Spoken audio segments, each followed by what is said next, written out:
Oh, there you are. How you doing? How you feeling today? What's your ambitions? What's your hopes? When it comes to darts, how far do you want your career to go?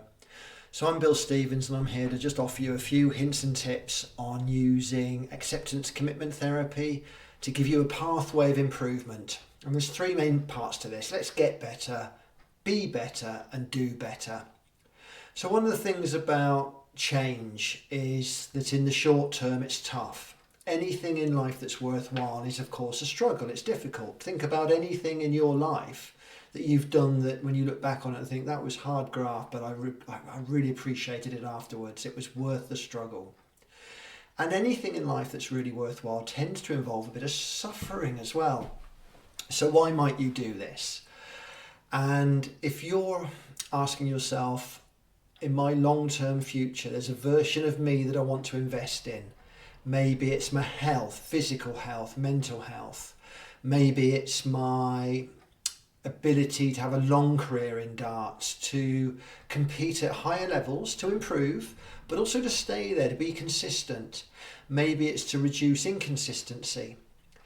And yet when you stood at the oche, it might also be a total awareness is that you're going to be full of anxiety and stress, and there's all the factors. And did the airline lose your bag? Is your family made it on the train? So when it comes to playing darts competitively, get better, be better, do better. We need to really look right from the start where we're willing to struggle in service of a long-term gain. Often I feel that when people come on here saying, well, I'm drinking, or I'm overweight, or my diet's poor, or I don't look after myself physically, or I'm not practicing enough. The get better bit often is hooked into thoughts and feelings, but in some ways they work. They kind of work. Drinking, we know drinking works around anxiety and alcohol, but we also know that using acceptance commitment therapy around anxiety, resentments, trauma, stress, desperation, depression, all these kind of feelings that show up, there's another strategy. But the problem is if your darts potential in 10 is amazingly perfectionist and 0 is terrible, and say you come at this and you've got yourself to a 6, your numbers, your stats in practice and everything are a 6 or a 7, and with use of alcohol mostly you're getting a 4 or a 5 in competition of how you rate your performance, and we'll talk about more about that in other videos. And then you face this quandary, don't you? Because deep down you might know that to be playing darts competitively 10 years from now, you really need to look at your use of alcohol, whether it's a towards or an away behaviour, diet, exercise, core strength, conditioning. Darts is a tiring, stressful sport. And to be in it for long term, there's a version of you that probably needs to be ticking boxes in diet, hydration, all that physicality. You need to have techniques for handling anxiety, depression, stress, trauma at the oche, in the preparation. You need to look at ambivalence. You need to listen to be able to deal with thoughts of I can't do it. You need technique and strategy. But the problem is, of course, we get into the bathtub effect. In order to get to a consistent 7 and 8 in competition, which is maybe way in the future, you're probably going to start to look at, well, what am I doing right now that I need to change? And say it's alcohol, at the end of the day, sober darts, let's talk about alcohol. Say in order to get to there, in the short term, you decide to come off alcohol, but you still want to keep competing and you still want to be showing up for tournaments, and all of a sudden at the oche, because the anxiety and the stress and all that kind of stuff shows up and you tense and the micromanagement of the throws starts to get a bit affected, your performance goes down. And not only does it go down, and we know this from people who've kind of taken alcohol out as their strategy for managing anxiety, stress, to give them the zone and all that kind of, when you've been using alcohol as a strategy for so long, as soon as you stop using it, your muscle memory isn't geared up for sober darts. It's geared up for drinking darts. So your performance drops, like the side of a bathtub. Not so good, eh? Not so happy now. And now you've got this bit of, there's no improvement. You're practicing, you're using acts, you're coming on the videos, you're investing in this, you're reading the books, you're doing the journaling, you're doing the mindfulness, there's no reward. Until one day there is.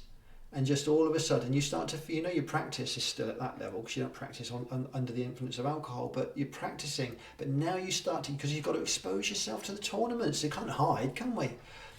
And then it starts to build, and it starts to build. And with that, you start to expose yourself to sober darts, and then you can start to refine and practice. So you have to get better, which almost means you have to get worse to get better. Then you be better, which is all the training, the resilience, the dedication, which we do as a group, by the way. You don't have to do this on your own. Sober Darts, come and join us. We're a bit of a sober squad, and we give each other a lot of support, a lot of input. We learn how to use ACT, which is a third stage mindfulness exercise on how to cope with all sorts of things, whether it's anxiety, it's sport, it's anything. We can use ACT on so many different things. And then we get the be better, and that's the fun bit, isn't it? If you want the long-term rewards, you've got to be willing to have the short-term pain. Or, well, I'll do that tomorrow, but this afternoon I'm going to have a couple of beers because, and we revert to old behaviours. So good news, bad news. Can't get rid of anxiety. How you have it is going to be the ultimate freedom. In the short term, if you want to do anything in life that's worthwhile, it's going to get worse before it gets better. I'm not selling this very well, am I? You're probably going to go back and think, sod this, Bill, I'm going to stay on the booze. Well, whatever.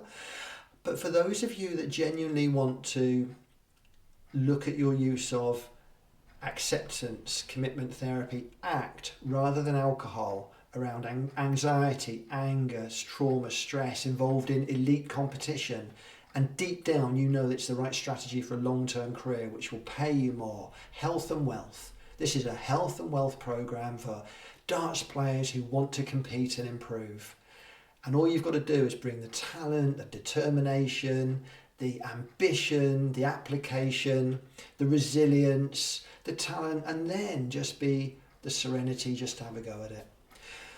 So I hope this is giving you an idea of what we do at Sober Darts, and I'm just blurbing this off. And as a therapist and a practicing person in active recovery and somebody who deals with alcohol and impulsive, compulsive, elite people, with my history of working in premiership sports, with my fun of playing darts, but I am rubbish, by the way. I just don't have the talent. I don't drink and I've still not got the talent. So if you haven't got the talent and the willingness to work at it, I can't help you with that, nor will booze.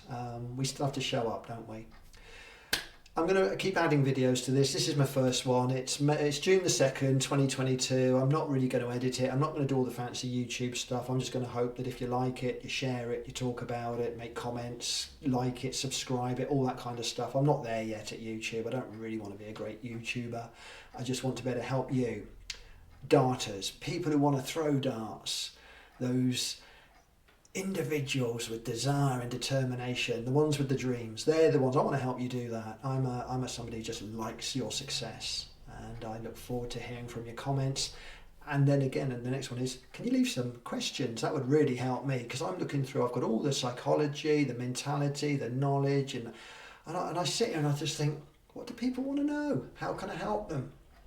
Sober Darts, Bill Stevens. Keep coming back. See you soon.